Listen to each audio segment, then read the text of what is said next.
A'udzu billahi minasyaitonir rajim. Bismillahirrahmanirrahim. Bismillahi ngawitan abdi ngaos kana ieu kitab Jurumiyah kalayan nyebat jenengan Gusti Allah Ar-Rahmani anu mapari nikmat ageng di dunia sareng di akhirat, Ar-Rahimi anu maparin nikmat alit di akhirat hungkul.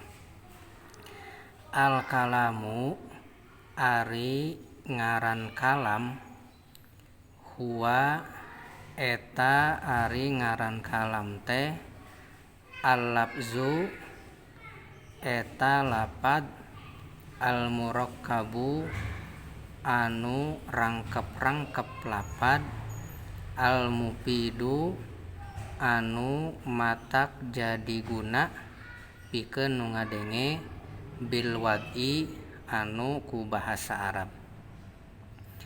Jadi anu dimaksad kalam numutkeun ulama ahli nahwu nyaeta lapad anu murakkab anu mufid oge wado. Anu dimaksad lapad di dieu numutkeun ulama ahli nahwu nyaeta as-sautul mustamilu ala ba'dil hurufil hijaiyah. Jadi sora anu ngurung kana sawarehna huruf hijaiyah. Jadi nu dimaksad lapad di dieu nyaeta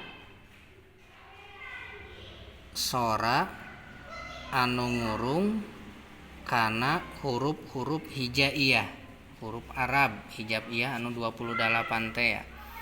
Jadi lamun teh mah eta sora anu kaluar teh lain terbentuk tina huruf hijaiyah anu 28, maka eta ge lain termasuk kalam ceuk ulama ahli nahwu. Komo lamun misalkeun anu kaluarna teh tina eta sora teh ngan ukur isyarat wungkul. Nya seperti ayeuna misalkan urang pan ngagerowan hayam ker. Nah eta mah lain kalam ceuk ulama ahli nahwu. Atawa misalkan anu kaluarna teh hurufna lain huruf hijaiyah seperti bahasa Sunda, bahasa Indonesia, kalimat Inggris eta kan lain huruf hijaiyah, eta ge lain termasuk kalam ceuk ulama ahli nahwu. Meskipun bentukna lapad, jadi dimaksud lapad di teh kudu anu terbentuk tina huruf hijaiyah. Oge salian ti lapad teh kudu murakkab eta kalam teh. Kudu rangkep-rangkep. Minimal aya 2 rangkep, aya 2 kalimat atawa leuwih loba. Contona misalkeun koma zaidun, koma sakalimat, zaidun sakalimat deui, jadi aya 2 kalimat. Jadi lamun teh mangan ukur sakalimat, meskipun eta kalimat terbentukna tina huruf hijaiyah, eta ge lain kaasup kalam. Contona misalkeun zaidun we hungkul, kalimat zaidun eta kan tina huruf hijaiyah, zai iya sareng dal. Tapi kumargi eta ngan ukur sakalimat, eta ge lain termasuk kalam. Lamun kalam mah kudu 2 kalimat minimal. Seperti koma zaidun, koma geus ngadeg saha zaidun zaid. Oge salian ti murakkab kudu mufid, mere paedah pikeun anu ngadengekeun. Hartina anu ngadenge teh geus ngarti kana naon anu diucapkeun. Sehingga henteu timbul deui pertanyaan pikeun anu ngadengekeun.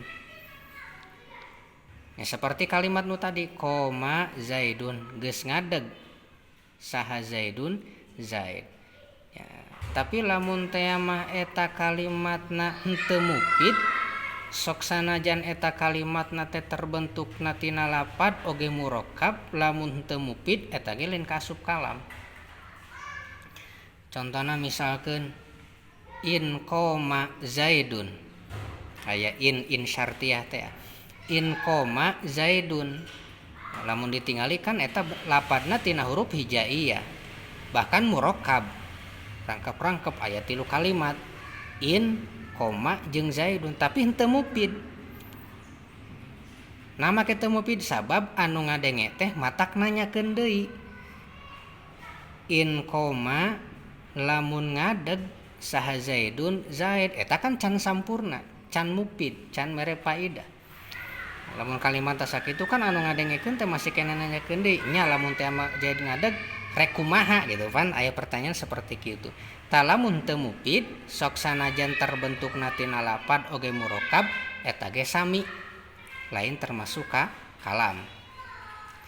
Oge bilwad iku bahasa Arab teh gitu nya.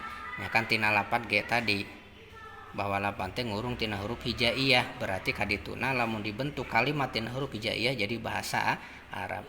Nah, jadi nu disebut kalam teh kudu lengkap anu syarat opat eta, kudu lapad oge murakkab oge mufid kalawan wadha.